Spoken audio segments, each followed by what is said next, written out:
I am Daniel Liches, and welcome to Book 101 Review. Book 101 is all about the books that I read for the last 40 years. And today I have my special guest. She is a speaker, mentor, empowering women to mitigate roadblocks, preventing from living their best life on their terms.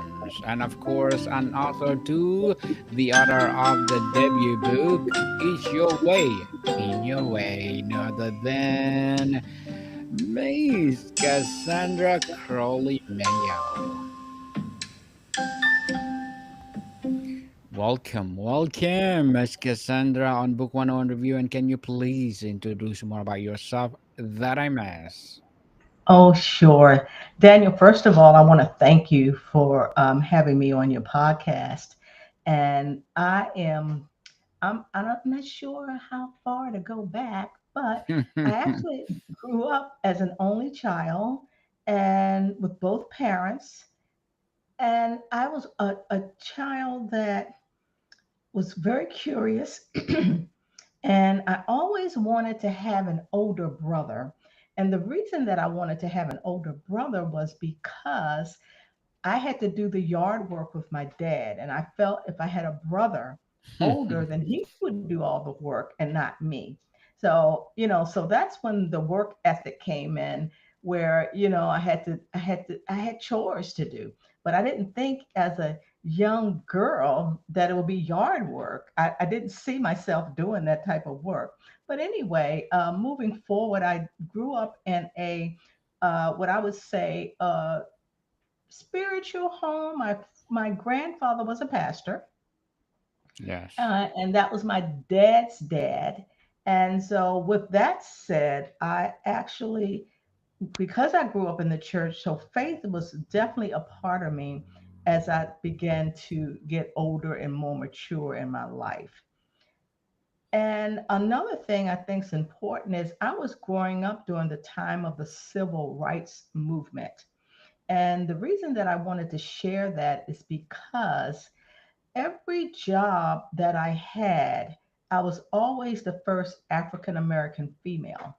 And one of the things that they found out is it wasn't that they thought I got the job because of my race, but they were very surprised to see that I was definitely capable. I did extremely well. I was also a trailblazer for others. I got numerous awards, and I was just glad that I was given the opportunity. But I just wanted to state that, I got the job because I could do the job, not because of my race, although the hiring human resources director did give me a call. And once he approached me about the job, and I told him I would take it, then his comment to me was, "Wow, thank you. I met my quota." And that in itself was like, oh my gosh, but I didn't really know about quotas then. It just didn't really resonate with me. And when I did go in, I was actually working, I was a general manager at a hotel. And as I indicated, the first female African American general manager at a hotel, and I ran the hotel like it was my own. And I was glad I was naive about the comment he made because I'm not quite sure what my behavior would have been like, but I performed extremely well. Well, Miss Cassandra Crowley Mayo, thank you so much for sharing your knowledge and wisdom to the world. And today let's talk about your debut book, Is Your Way in Your Way? Is a powerful and confronting question. What does this way refer to? Is it a pattern or belief or routines or our defense? Well, it was a pattern. And I say that because a great example is I always wanted to write a book. And it was something that I was stuck. I don't know what it was. for years. I mean, this is about 12 years. I'm like, oh, okay. I told my friends that I was going to write a book because I was hoping they would keep me accountable. And they did. But yet it was like, I don't know, when are you going to do this book? Well, during COVID, I sat down and I wrote the book. And the reason that I chose this title because I realized that I was in my own way, and how I was in my way, I was procrastinating. I was doubting myself. I did not want to share my story. I did not want people to know my history, really know a lot about my background. And then I was like, well, who am I to write a book? I'm nobody famous, and an incident happened at an airport, which is in my book, which started this whole thing. And I just felt something say to me, it was really weird. They said, if you would get out of your way, imagine all that I could do for you. And that just resonated with me. And I'm like, really? Wow. And then after that, I read a story about a lady by the name of Bonnie Ware. Bonnie Ware was a hospice nurse. And as individuals were transitioning, she got permission to ask her patients what was their biggest regret as they were transitioning. And she named five of them. And there were two that really, really resonated. The three, the five was, I wish I didn't work so hard. The second one was, I wish I'd have spent more time with family. And the third one was, I wish I'd have traveled more. But the two that got me was, they said, I wish I could have been happier. And I wish I could have been more true to myself. And when I heard that, I said, why can't we be happier? Why can't we be true to ourselves? So I was determined that I was going to do what I felt I was led to do. One of the things I was born to do is to write this book because I didn't want any regrets. When it's time for me to go, I don't want my cup half full half empty. I want my cup to be running over because this is something that I always wanted to do. So there are things that individuals would like to do, but they're stuck. And when they realize that they're in their way, they're like, oh, wow, what do I need to do to get out of my way so that I can fulfill the dream and the gifts that I was created to do? Miss Cassandra, the subtitle promises to help women restore themselves. What does the imply has been lost or cover up, and how does to begin the process of restoration? Well, in the book, there are love letters written to women. And I've had many men that were like, well, I deal with the same thing. And why wouldn't you say, why wouldn't you write it for men? And I'm like, well, I have the experience as a woman. And I wrote things like, dear women who compare themselves, or dear women who have self doubt, low self esteem, dear women that's trying to figure out what their purpose is. And so, what I did, Daniel, was I went on a self discovery journey. And that's why I made a decision after I wrote the book. I thought that I was done because that's something I always wanted to do. And I did it. And I'm like, okay, I'm done. And then something else said to me, no, you're not. You have, when much is given, much is required. So you have to do something with that book. You have to do something. And my mission is to I empower women who are what I would say stuck, burned out, want to know what their purpose is, just unsettled, don't have meaning in their lives, things of that nature. So, what I did is I started what I call my signature program, which is the Rise Journey. And the Rise Journey is about rise beyond limits. So the question was, well, what do I do to support individuals to overcome those barriers? And the aura stands for, let's first of all, we need to recognize what it is that you want to do. Recognize if you lived your best life on your terms, what would that look like? And a lot of us do not understand or even know what that looks like. So it's something to really think about. And the I was, okay, whatever it is, let's interrupt that what was stopping you to do this journey, to do your to I would say execute your gift. Then the S is to surrender. Actually, it's a 6 month program. So you would surrender what it is that's been holding you back. And all of these are methodologies that individuals would do in this program. And the E stands for let's embrace what it is that you want to do. And then the BL, like rise beyond limits, is start what I say becoming what it is that you want to do. And the L is to launch.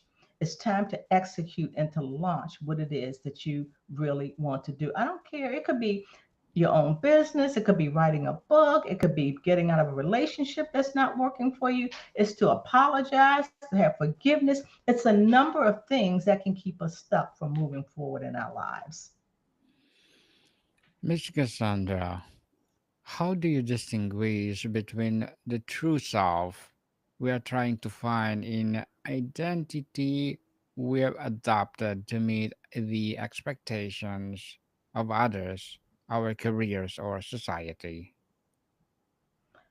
Well, in my book, there's a chapter that states your childhood has a lot to do with your adulthood. And when I say your true self, I can recall, and I'm certain many of your listeners can recall, when they were younger, they were fearless. They would do anything, not question, not wonder who's looking at them, just being authentic. It's like a little child, just say anything, Um, and first of all, there is self-discovery companion journal for this book, and it kind of takes you through those things so you can understand what it is and why certain things are holding you back. And I'll give an example. When I was growing up, my mother was very critical, and that has followed me throughout my life. And therefore, because she was critical, I wanted everything to be right. Everything had to be perfect. And because I'm not perfect, it took me a long time to accomplish things because I wanted to get it right. So once I was aware and recognized where these barriers came from, awareness is critical. So once I was aware of that, then I had to change the narrative. I had to change the narrative is like, I'm okay like I am. You know, um, um, I had to you have to kind of look at yourself in the mirror and say, I'm okay. I'm created just like I am, and I'm good with that. Now, if there are things that are bothering you, then you go maybe to therapy, get a coach, get a mentor. But everything that is hindering or blocking you has a lot to do with how you grew up. So I really am honed on individuals understanding, recognizing what it is that's blocking them. Very well said, Miss Cassandra. And on the patterns and the way, what are the most common subtle ways women unconsciously get their own way without even realizing it? Well, like for me, you actually get sick and tired of being sick and tired. You get to a point in life where you're just routine, you're just there. And life is life is not to just be there. We are here for a reason. And I believe once you move in that direction, you will become more fulfilled. You will find more meaning in life. I'm gonna give you an example. I was speaking with a lady today, and I don't know how the conversation came up, and somebody said something about heaven, and somebody said something about hell, and she says, I'm in heaven now. And we looked, and I'm like, what do you mean? She said, I am in heaven. I used to be in hell. But now I'm at a point in my life that I have decided what it's going to take for me to have joy in my life. Um, what is it going to take for me not to have regrets in my life? And I believe that when you have somebody by your side or accountability partner, and you make up in your mind that you don't want to feel and have the behavior that you have, you want to start enjoying your life, you want to start thriving, not just surviving. When that's when you make a decision and what I call have a made up mind. I like that, Miss Cassandra. Not surviving only, but thriving. Correct. Definitely. For the That's correct. woman, for the woman who's highly accomplished and used pushing through, how can her very drive and competence become the thing that is ultimately blocking her for her true self? Mhm.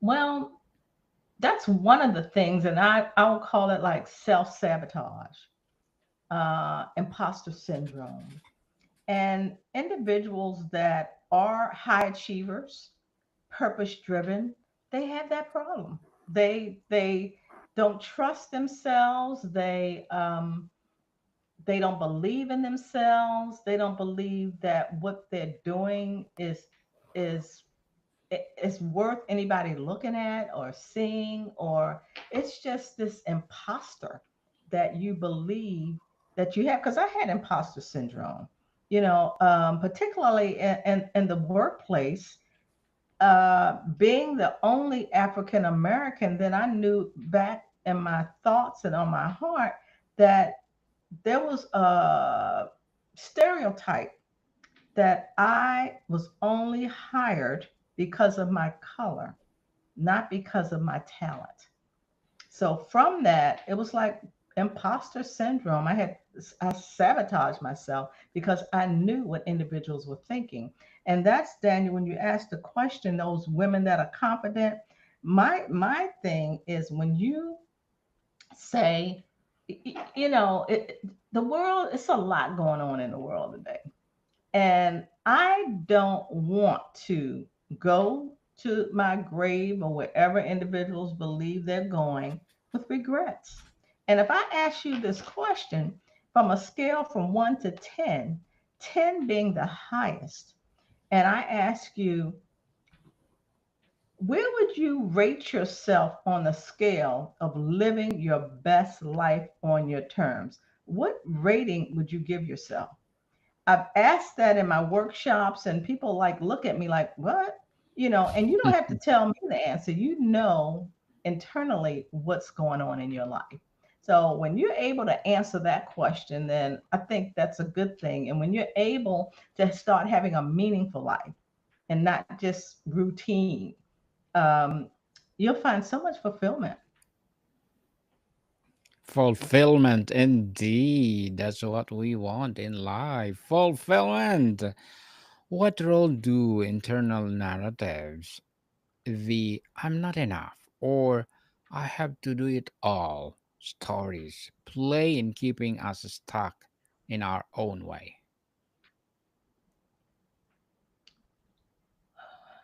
Like I said, it's kind of, you know, I you can go and work in a career or job, and everything you do, your boss is like, you need to do this again.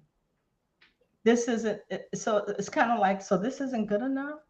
It's kind of like if you're in a boardroom, or if you're talking and you're interacting and you're using your voice and your voice is being ignored. So that's your low self-esteem there. Like, no one's really listening to me, no one's paying attention to me, so I'm not being valued. And those are the things that is not true. You just have to change your narrative. And I always ask people, what are your accomplishments that you've done in the last 6 months? As individuals, we have like 60,000 thoughts a day, and 90% of those are negative. 90% of those are negative. So we're so busy, we're our worst critic. And and so you have to change that. Think about what you're saying. You need to pivot. Someone said, well, I don't think I should apply for that job. I don't think I'm going to get that job. You may get the job. You need to try and see whether you'll get the job or not. You'll never know until you try it. Never ever know. Try until you succeed, people. That's the law of success. What is the Yeah. gentle but effective first step for a woman to start seeing how her way might be hindering her without triggering self judgment or criticism? I would say, as I indicated, think about what are some of the things that you want to do? What are some of the things that you enjoy? Suppose you're not enjoying your job anymore. Suppose you're in a space where you're just so unhappy. Think about that. Think about what are some of the things. Now, I have a different definition between happy and joy. I'd rather have joy than happiness because happiness is a happening. For example, I remember the day I got married. I was so happy. And then a month later, it wasn't that I wasn't happy, but I wasn't happy like I was on my first day that I got married. When I got this job, I was so happy. Like, oh, wow. So I'd rather have joy. I'd rather have peace because peace is priceless. I'd rather be able to go to bed at night and be able to sleep rather than me thinking all night about what I should do or what I should say. I just think that when you're not, and I always encourage people to get a coach, get a mentor, go to therapy if you want. Don't sit and suffer in silence. We're not here to be by ourselves. We are here for each other, and it's very critical for us to collaborate with each other. Collaborate for sure. And Miss Cassandra, in a world of constant noise and doing, how essential is creating space of silence and stillness in the process of hearing one's own voice again? Well, another thing that I suggest to individuals is to start, just like organizations have a board of directors, we should have a board of directors. For example, my board, these are the individuals on my board. I have somebody on my board that's good with finances. I have someone on my board that's an attorney. I have someone on my board who is a really my confidant that I can really talk with. I have someone on my board who um, has a relationship with God. I have individuals on my board that says, okay, Cassandra, you're too serious now. You need to keep it real. But you want to have individuals on your board that has your best interest at heart. And it's critical to surround yourself, not necessarily like-minded, because if you're in a group and you know everything, then you don't need to be, you need to get another group because we don't know everything. So what is critical is watch who you surround yourself with. If they have that negative energy, you're going to have that negative energy. If somebody calls you and you talk and they say, this world is just crazy, you know what? I don't want to talk about that because when you feed something, it just engulfs you. So I would just suggest be careful what you listen to, be careful what you look at. I don't look at the news all day long. I know people that that's all they do. And then you see them and they're like, oh my gosh, did you hear what happened? Blah, blah, blah. No, I have enough issues of my own. I don't need, now I am informed, but I don't like ruminate on things that are not serving me.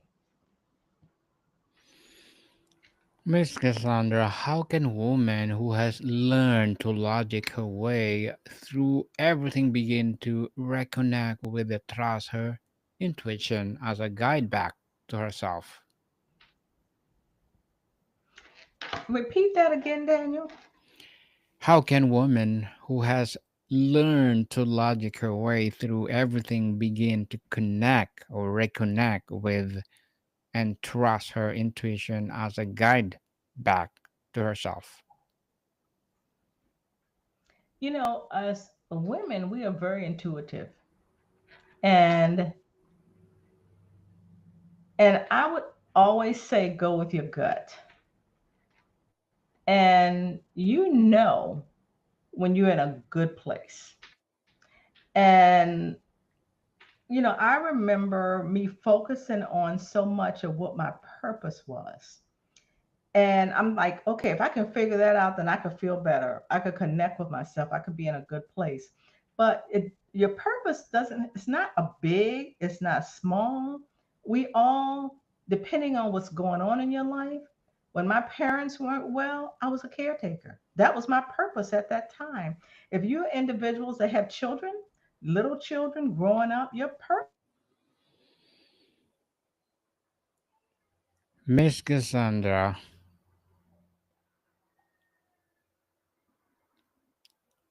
I think Miss Cassandra is disconnected, and people, by waiting for her, I'm inviting you to please do listen to my other podcast, people. My other podcast, because my abstract essay is already in fifth season, abstract poetry in second season, and my book 101 review in fifth season too, a comedy 101 in second season, and my food 101 in fifth season as well, geography 101 in fourth season, and my baby podcast law 101 and mental health 101, love letters in the third season, and movie 101 review and music 101 in fourth season, and science 101 and sex 101 in its first season. Please listen to them wherever you listen your podcast. So I think Miss Cassandra is disconnected. We're gonna wait for her until we finish our time, but I think we are almost there. So please do support Miss Cassandra on her way to stardom. That please buy her book. Is Your Way in Your Way? Available where books are sold. So please do listen to Book 101 Review or wherever you listen your podcasts, as well as my other podcasts. So people, again, please support Miss Cassandra Crawley Mayo. Is Your Way in Your Way, available on Amazon or where books are sold. So more to come, people. See you soon.